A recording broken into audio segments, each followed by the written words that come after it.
Olá, eu lhes dou as boas-vindas ao curso de Cálculo Diferencial Integral 1 do curso de Química. Esta é a nossa primeira aula, a aula 1, e nós vamos falar sobre funções. A definição de função. Então, nós temos que, dados dois conjuntos A e B, onde eles são subconjunto de R, ou seja, eles podem ser o conjunto dos números reais e podem ser também subconjuntos. Tá? Então, quando eu digo que eles são subconjuntos, inclusive, eles podem assumir que eles são o conjunto dos números reais.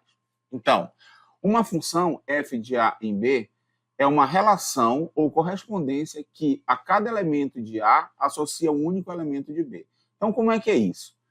Essa notação aqui quer dizer que A é o conjunto de partida e B é o conjunto de chegada. Então, nós podemos fazer aqui um diagraminha que eu coloco aqui o A, que é o conjunto de partida, aqui o conjunto B, que é o conjunto de chegada, e eu posso colocar aqui uns pontinhos representando os elementos de A, e aqui uns pontinhos representando os elementos de B. Então, segundo a definição, uma função é algo que associa a cada elemento de A um único elemento de B. Então, elemento de A com um único elemento de B. Pode acontecer isso aqui, ó, pegar um outro elemento de A e estar associado ao mesmo elemento de B. Não importa, porque cada elemento de A está associado a um único elemento de B, certo? Então, não pode acontecer, é isso aqui, ó, eu ter um elemento de A associado, esse mesmo elemento associado a dois elementos de B. Isso aqui não pode, então isso aqui não é função. Outra relação que não é uma função é eu ter elementos aqui de A que não estão relacionados com ninguém aqui de B. Então, só para manter aqui uma função, eu vou apagar essa relação aqui, e aí eu pego esse daqui e associo a um outro elemento aqui. Tá? Que poderia ser também eu pegar esse elemento aqui e associar a um que já estava associado. Não tem problema. Isso aqui é uma função. Aí você pergunta, pode sobrar elementos aqui no B? Pode sim. Não pode sobrar elementos no conjunto A, e cada elemento aqui tem que estar associado a um único aqui. Não pode estar associado a dois distintos. Esse aqui é associado a dois distintos. Então, com essa ideia, nós temos que uma função ela serve para descrever o mundo real em termos matemáticos. Geralmente, nós temos um problema e nós criamos uma função para representar aquele problema. Então, vamos falar do domínio e imagem da função. Então, estamos considerando f uma função. O conjunto de todos os x pertencentes a R que satisfazem a definição de f é chamado domínio da f e denotado por df. Já o conjunto de todos os y pertencentes a R, tais que y é igual a f de x, onde x é um elemento do domínio de f, é chamado imagem de f, denotado por imf. Então, novamente, fazendo aquele diagrama aqui, se eu tenho aqui A, tenho aqui B, é importante a gente fazer esses desenhozinhos aqui, né? Então, eu tenho aqui A e B, vou colocar mais elementos por aqui, tá? Então, imagine que eu peguei esse aqui, foi nesse, o outro elemento aqui nesse, esse elemento aqui veio nesse, eu tenho essa função aqui, por exemplo, certo? Quem é o domínio? O domínio vai ser todo esse A aqui, é o domínio de F. Então, o domínio aqui está coincidindo com A. E a imagem? A imagem são só os elementos de B que estão relacionados com algum elemento de A, que é esse conjunto aqui que eu estou destacando em azul. Só esses elementos aqui é que foram relacionados pela função através de um elemento lá de A. Os outros não foram. Então, isso quer dizer que existe um elemento lá do domínio, tal que um elemento aqui do B, né, é igual a f de x, foi levado pela função nele. Tá? Então, essa que é a ideia de imagem. E aqui nós temos uma ideia de função. A função ela funciona como se fosse uma maquininha, onde nós temos os elementos na entrada, eu vou entrar com uma matéria-prima aqui, por exemplo, a função processa, e ela te dá o produto aqui manufaturado. Então, com essa ideia de função, nós temos uma animação aqui. Ó. Eu tenho a seguinte animação. Primeira função, eu tenho aqui que ela pega f de x igual a x ao quadrado. Note que aqui eu estou dando somente a lei. Mas, para eu ter uma função, nós já sabemos que nós precisamos de 3 elementos. Né? Nós precisamos, para ter a função do a, que é o elemento que vai ser o domínio, o b, que é o contradomínio, e eu preciso da lei, que é a f de x, que pega um termo aqui no x, né? Eu vou pegar um x, a gente faz a notação assim, e vai levar em f de x. Então é isso. Preciso de 3 elementos, então. Um conjunto de partida, um conjunto de chegada. Preciso da lei. Então, 3 elementos. Nesse caso aqui, nós estamos fornecendo apenas a lei. Então, quando é feito isso, que é dado só a lei, geralmente, né, às vezes você vê nos livros didáticos, você tem, seja a função f de x igual a x ao quadrado. Aqui ele está fornecendo apenas a lei. Então, fica subentendido que o domínio é o maior subconjunto dos reais possível e o contradomínio também é o maior conjunto dos reais possível. Então, é feito dessa forma. Então, nesse caso aqui, nós consideraríamos R como sendo o A, né? A aqui seria R, e B seria o R todo também. Então, sempre faz isso. Se é dado só a lei, considera-se o maior subconjunto dos reais possível. Muito bem. Dito isso, nós vamos agora pensar no seguinte. Estou pensando isso aqui como sendo uma maquininha, onde a matéria-prima entra aqui e aqui sai o produto manufaturado. Então, imagine que essa função, o que ela faz? Ela pega o que entra nela e sai o quê? O que entrou elevado ao quadrado. Então, se entrar 1 nessa função, o que vai acontecer? Ó, tem a animaçãozinha, ela vai processar e vai sair 1 mesmo. Né? Por quê? 1 ao quadrado é 1. Se entra 2, ela processa e sai o quê? Ó, transforma em 4. Então, saiu 2 ao quadrado, que é 4. Se entra 3, ela processa e sai o quê? Sai 9. Muito bem. Se entrar um elemento x qualquer, ela não quer nem saber. Ela processa e sai o quê? X ao quadrado, certo? Agora vamos trocar de função. Novamente, aqui nós estamos dando apenas a lei da função. F de x igual a 1 sobre x. Então, o que vai acontecer aqui? Vamos colocar alguns valores também na função. Se entrar com 1, ela vai processar e vai sair o quê? Vai sair 1 mesmo. Por quê? Porque 1 dividido por 1 é 1. Se entrar 2, vai sair o quê? Vai sair meio, porque é 1 sobre 2. Se entrar 3, vai sair, processa, ó, 1/3. Né? Se entrar 1/5, então dê uma pausa aí nesse vídeo e faça essa continha para ver se você sabe fazer. O que vai ser f de 1/5? Então, vamos colocar aqui na função o 1/5 e ver o que acontece. Está entrando aqui 1/5, opa, saiu 5. Nossa, por que saiu 5? Então, vamos lá. Eu estou querendo calcular o f de 1/5. O que é o f de 1/5? Vai ser 1 dividido por 1/5.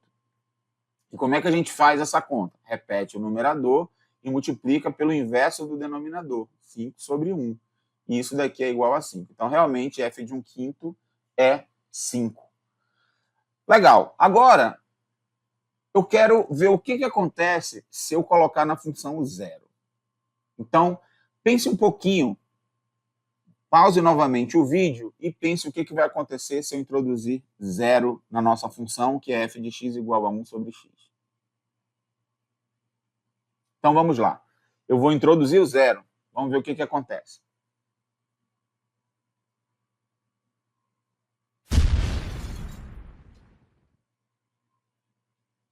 Nossa, a nossa função explodiu aí, né? Então, isso por quê? Porque o 0, ele não pertence ao domínio da minha função. 0 não pertence ao domínio da minha função f. Por quê? Porque não tem divisão por 0. Se eu colocar 1, né, e tentar substituir 0 aqui no x, dá uma indefinição. Esse número aí é indefinido. Eu não posso fazer divisão por 0.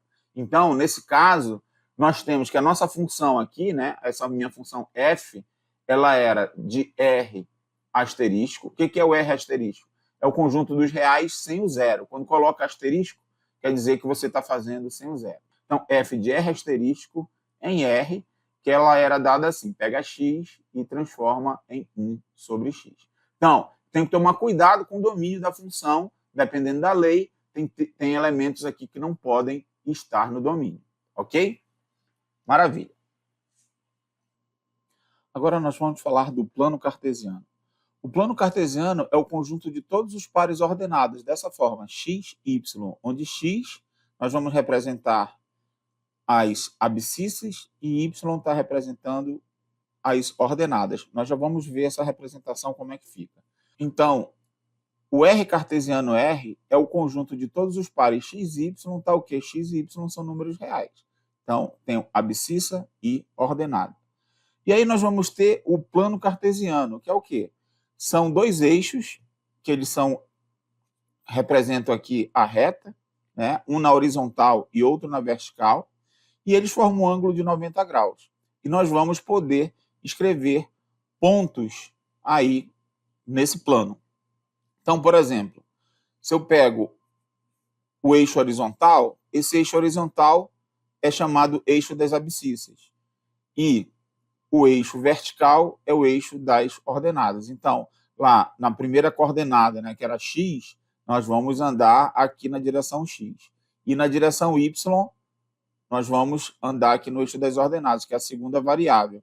E aí nós fazemos o cruzamento dessas posições e marcamos o ponto. Por exemplo, aqui nós temos a origem, que quer dizer o quê? Quando eu marco esse ponto, eu não andei nem na direção x, nem na direção y. Eu fiquei parado aqui, então estou com a origem. Aqui, todos os pontos que forem marcados nessa parte aqui do plano é um ponto do primeiro quadrante. Aqui, o segundo quadrante, terceiro quadrante e quarto quadrante. Ele é contado assim, no sentido anti-horário. O sentido contrário é o ponteiro dos relógios. Então, primeiro, segundo, terceiro e quarto quadrante. Então, por exemplo, vamos colocar aqui um plano cartesiano e vamos marcar alguns pontos. Por exemplo, o ponto 2, 3. Eu andei 2 no x, 3 no y. E aí eu faço o cruzamento, eu tenho aqui o ponto 2, 3. O ponto menos 2, 4. Vem aqui no menos 2 e 4. Note, antes eu tenho aqui no 2, 3, eu tenho um ponto do primeiro quadrante. São pontos que têm a característica de as duas coordenadas serem positivas. Aqui é um ponto do segundo quadrante, eu tenho menos 2, 4, por exemplo. Então, a primeira coordenada é negativa, porque vai estar para cá, né? E a segunda coordenada positiva. No terceiro quadrante, são pontos o quê? Que tem tanto a primeira coordenada quanto a segunda negativa. Então, por exemplo, esse ponto menos 3, 2, ele vai estar aqui no terceiro quadrante. E no quarto quadrante, nós temos que os pontos aqui se caracterizam por ter a primeira coordenada positiva e a segunda negativa. Por exemplo, o ponto 1, menos 3. Então, ó, venho aqui no 1 e menos 3 é o ponto D. Existem pontos que estão sobre o eixo X e existem pontos que estão sobre o eixo Y. Ou seja, pontos que estão sobre o eixo das abscissas e pontos que estão sobre o eixo das ordenadas. Um ponto para estar sobre o eixo das abscissas, ele tem que ter a coordenada y igual a zero, a segunda coordenada é zero. Então, ele vai estar aqui em cima. Por exemplo, o ponto 2, 0. Ó, o ponto 2, 0, ele está aqui em cima desse eixo. Quer dizer que eu não ando nada na direção y. Analogamente, os pontos que têm a primeira coordenada 0 estão sobre o eixo y. Então, ó, 0, menos 1, por exemplo. Então, esse ponto F aqui, 0, menos 1, é um ponto que está sobre o eixo y. O gráfico de uma função y igual a f de x, tá? Então, às vezes, a gente vai estar chamando de f de x ou vai estar chamando de y também, é o seguinte subconjunto do plano x, OY. Então, é assim, ó, o gráfico de f são os pontos da forma x, f de x, tal que x pertence ao domínio de f. Então, você vai considerar os dois pontos, x que está no domínio e f de x que está na imagem de f. Então, aqui é a variável independente e essa aqui é chamada de variável dependente. Então, por exemplo, como é que é o gráfico da função y igual a 2x. Lembrando que aqui nós estamos dando só a lei, fica subentendido que o domínio e o contradomínio é o conjunto dos números reais. Então, o gráfico de uma função desse tipo, nós vamos já ver, tá? É uma função afim, aí ele é caracterizado por uma reta. Então, para nós fazermos o gráfico dessa função, bastam 2 pontos.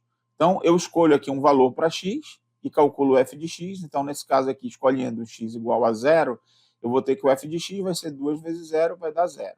Escolho outro valor, 1, por exemplo, foi o valor escolhido.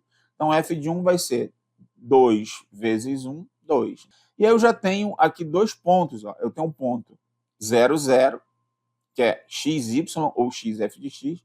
Um ponto é o ponto 0, 0 e outro ponto é o ponto 1, 2. Então, marco aqui o ponto 0, 0, marco também o ponto 1, 2.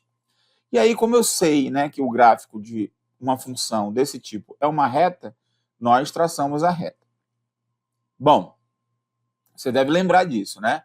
Assim como o gráfico de uma função dessa forma aqui, uma função quadrática, x ao quadrado, é uma parábola.